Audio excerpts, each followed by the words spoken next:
I am Leo, the guitarist. Today we're going to talk about guitar mods, and specifically, it's going to be about hardware mods and why or why not you may want to do them. Um, so again, I'm just gonna reiterate that when you modify your guitar, you're changing an aspect of it that will hurt its resale value. If you're looking to just modify a guitar for fun, then awesome. But if you're looking for a guitar that you need to one day sell, I'm telling you right now, any modification will hurt the value. So bear that in mind.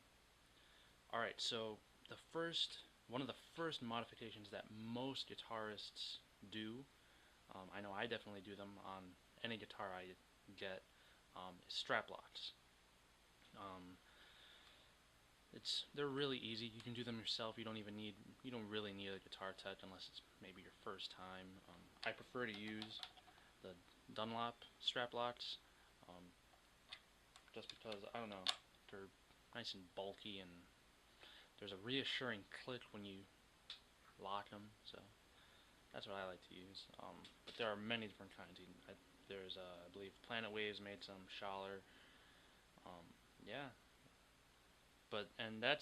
it's really beneficial. I mean, if you're sitting down a lot, you don't really need um, strap locks. Just because the purpose of the strap locks is that if you're moving a lot, especially like on stage, if you're moving a lot, or if you want to be fancy and start doing like these guitar twirls around your body, then yeah, you're really going to need some guitar locks. Otherwise, your guitar will fly off your strap into the crowd, into your amp, and you don't want that.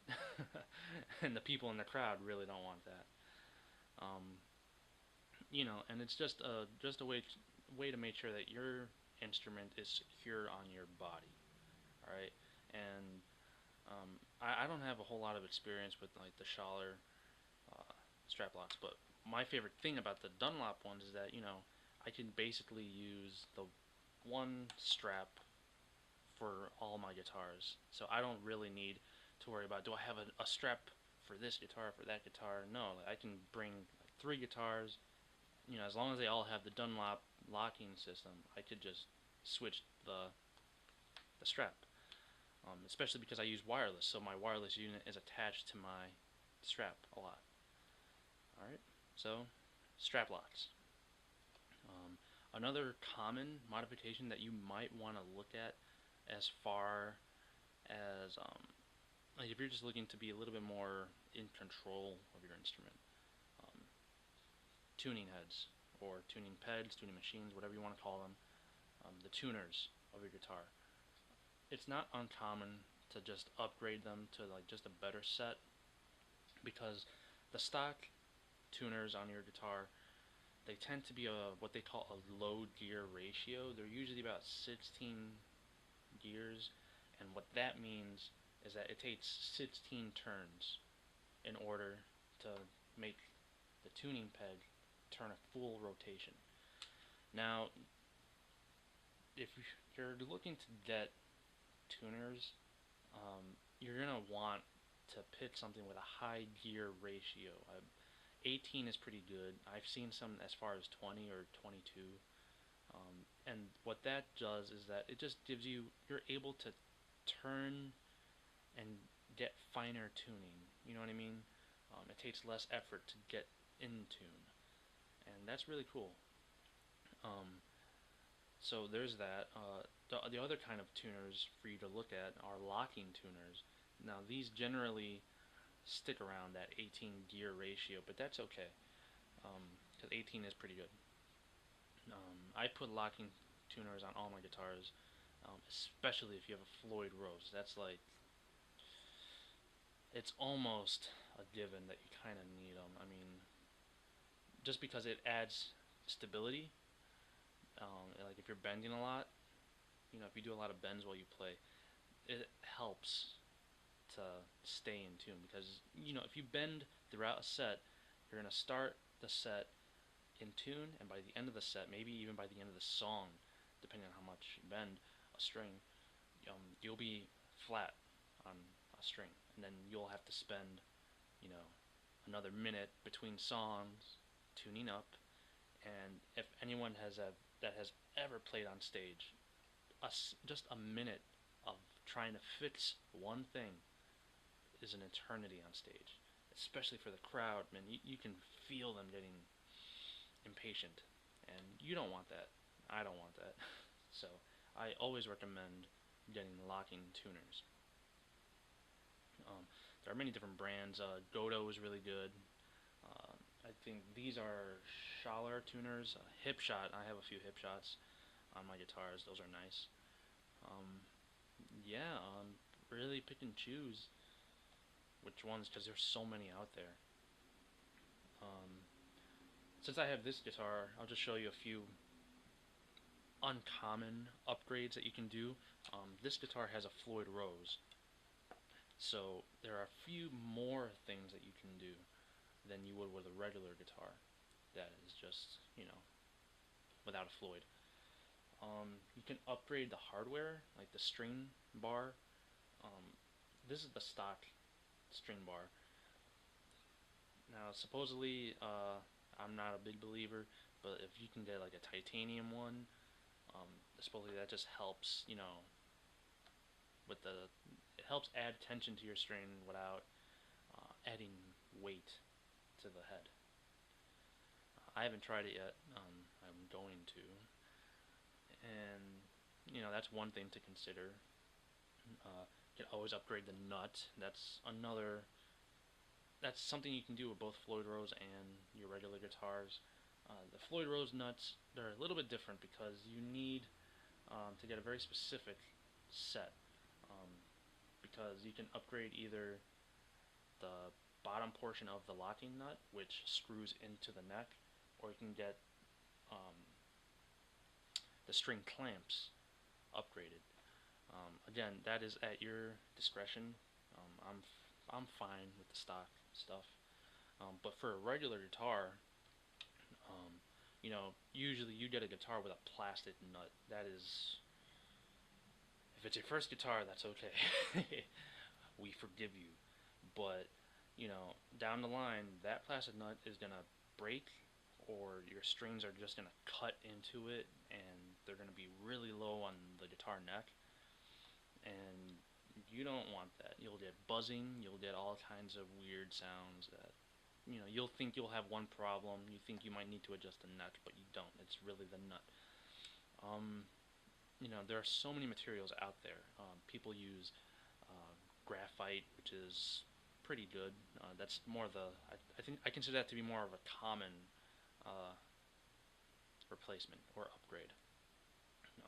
It quote unquote lubricates your strings, so that way if you bend a lot, if you do a lot of leads, it's easier for you to stay in tune. And staying in tune is your priority, especially for a performer.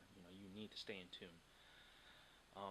There's graphite, there's bone. Bone is very popular because it warms up your tone. It'll make your instrument sound completely different. And some people like that, some don't. You'll see that a lot on Fenders. Let's see, what else? You could even go out there and get a brass nut, which is not common, but not that uncommon. And if you're a metal player, you might not like a brass nut, mostly because it brightens up your tone, and your guitar will end up sounding a little bit shrill, at least in my opinion. I believe Yngwie Malmsteen uses a brass nut for his guitars, and I mean, it works for him. He pulls it off. But for someone, if you're just getting into this, yeah, I would stick to graphite or bone.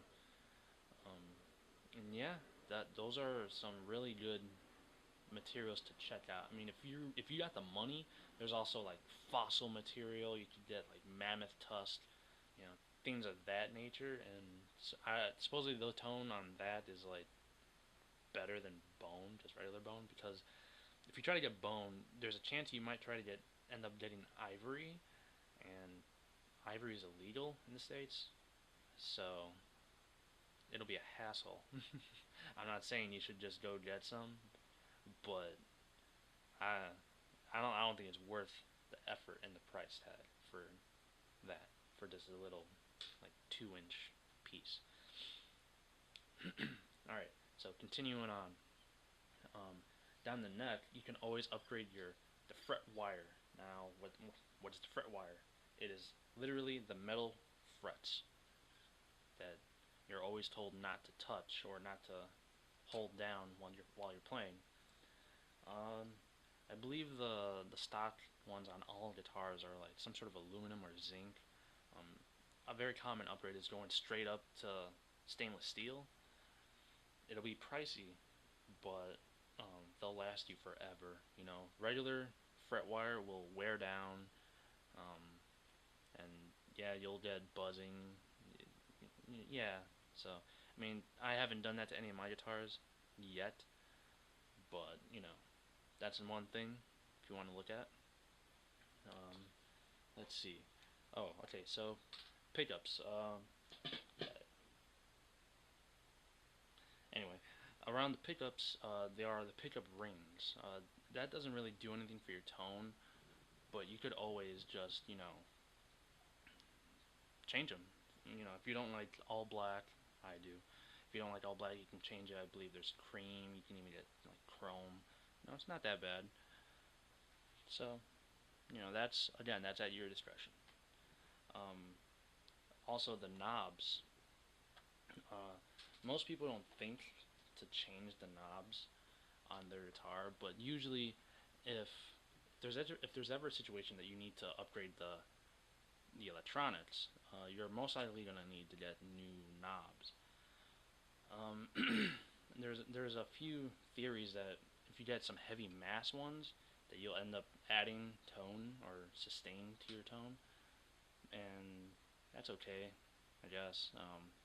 It's not gonna be so noticeable if you end up doing that, and it won't be so unnoticeable, I guess, if nothing happens. But I will say one thing: if it comes to the knobs, make sure that, because on the inside of the knob, it has a few cutout sections in order to fit the pentameter. You got to make sure that it will match your pentameter. I believe it comes in 22 and 24. Because if you try jamming a 22 on a 24 pentameter, you will break something, and that will cost you more money and more effort and more time wasted. um, as far as Floyd Rose goes, you could go so far as to upgrade the entire tremolo unit. Um, yeah, everything from the little saddle blocks to the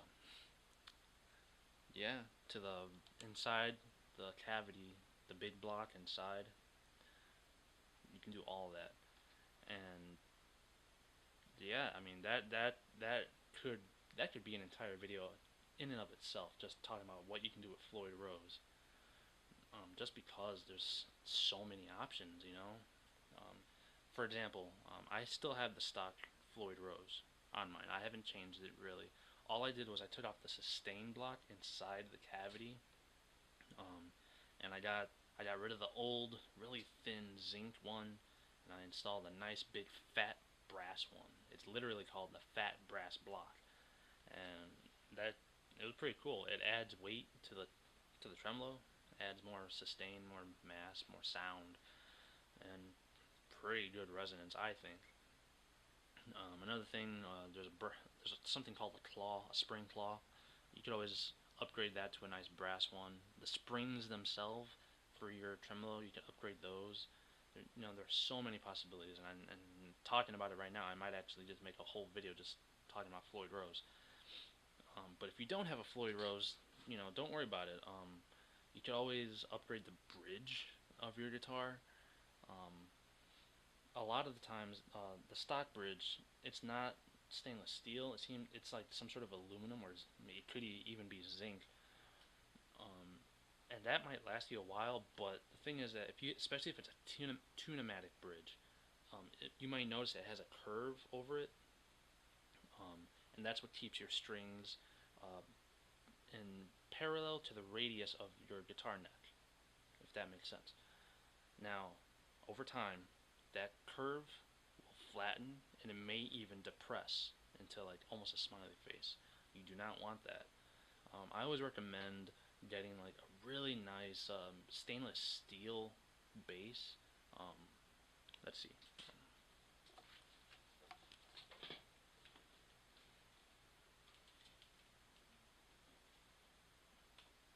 Right, so for this guitar, I got a stainless steel tunematic bridge, but I have these brass um, saddles, and they're compensated, so it's pretty cool. And yeah, like because if you have an all steel bridge, your sound will get a little bit thin, a little bit bright. For metal, that's not okay. I don't know. Those are the rules. And brass really helps bring out a little bit more warmth to your sound. So if you can, always try. I don't know. That's my recommendation. Try to do something like that. Um, let's see. What else? Another thing. The pit guard. People might not even think about the pit guard if you have a guitar with one. Um, there you can do a few upgrades. That plastic pit guard that comes with it, it's okay. Um, I've been hearing a lot of talk about like wooden pit guards and like leather pit guards, and supposedly those add flavor to your tone. Because more wood on the guitar means more resonance, and that means more tone. And who doesn't love that? um, let's see. I think I talked about just about everything hardware-wise that you can do. Um, if you're a Telecaster guy, I have a Telecaster. You might be tempted to add a Bigsby tremolo, which I did, and that's technically hardware, but I did it for an aesthetic reason. So when I get to the aesthetic video, I will get to that. Um, but yeah, that is all what I think is just very common hardware modifications that you can do. And most of these, they're really easy. You don't really need a guitar tech. You don't really need, um, you know, to pay someone to do it. You can probably figure it out on your own, or at the very least have like someone who knows their way around tools to help you. Um, and yeah, so happy modding. If you really love modding, awesome, go for it. So yeah. Oh, and before I forget, um, I got some mail in the mail, and yeah, I don't know. Let's see what kind of goodies I got. Okay, so first thing that I got, a new Mogami cable. Actually, this is for my wireless. It's only 1.5 feet long, um, because I use the Shure wireless unit. The original cable busted, and so I had to get a replacement. So I got this from Mogami. This was actually hard to find. I don't think they sell it anymore because it's certainly not on their website. But I'm definitely gonna have fun with it. Um, let's see. And I think this is my favorite package. Um, I don't know. Oh. Yep. I got a Schecter flag. Um, I don't know. That really made my day. I've been waiting a long time to get my hands on one of those. I mean, just for the fuck of it. You guys are probably gonna see it around my place more often. Definitely, I'm gonna hang it up as soon as I can. Um, and yeah, that's that's what I got in the mail. Uh, but going back to earlier, what did you guys think? Did I miss any modifications as far as hardware that you guys like to do? Is there anything that I missed? I don't know. Let me know in the comments. As always, thank you for watching. I am Leo the guitarist, and you know, find me on Facebook, find me on Twitter, hit that subscribe button wherever it is, and yeah, stay brutal, my friends.